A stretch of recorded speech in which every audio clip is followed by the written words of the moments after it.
இன்னைக்கு ஹர்திக் பாண்டியா அடிக்கிற அடியை பார்த்து, அந்த ஆராவை பார்த்து, அந்த ஆட்டிடியூட பார்த்து சில்லரித்து போய் சில்லறையெல்லாம் விட்டுருந்தேன். வான்கடேயிங் கருப்பை இறங்கிட்டாமாமா. கண்டிப்பா பஞ்சாப் உள்ள போயிரும் சந்தோஷமா இருந்தேன். சரி பஞ்சாப் உள்ள போலனாலும் அட்லீஸ்ட் கேகேஆர் உள்ள போனாலும் சந்தோஷமா இருக்கலாம்னு பார்த்தேன். அப்படி பண்றீங்க ஜெய் பாத்ரூம்ல அழுகுற மாதிரி போய் அழுக வேண்டியதான். கடைசியில என் ஆசையை குழி தோண்டி புதைச்சு என் மொத்த டேயும் மொத்த முடிவு ரூயின் பண்ணிட்டானுங்க. வெளியில தலை காட்ட முடியல. சிம்பிளா சொல்றேன், ராஜஸ்தான் 15 ஓவருக்கு 132க்கு 5 இருந்தாங்க.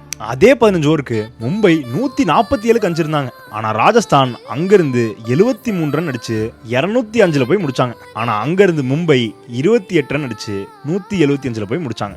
இதுதான் இன்னைக்கு மேட்சோட டிஃபரன்ஸ், வேற ஒண்ணுமே கிடையாது. ஜெய்ஸ்வாலும் சூரியவன்ஷியும் எடுத்தோன்னே போயிட்டாங்க. ஆர்ஆர் மிடில் ஆர்டர் பெருசா ஸ்ட்ராங் கிடையாது. கண்டிப்பா ரெஸ்ட்ரிக்ட் பண்ணிடலாம் தான் நினைச்சேன். ஆனா அங்கதான் லோயர் ஆர்டர் ஸ்டெப் பண்ணி கடைசி 5 ஓவர்ல 73 ரன் அடிச்சாங்க. ஜோஃப்ரா ஆர்ச்சர் தனியாலாம் மேட்ச் ஜெயிச்சு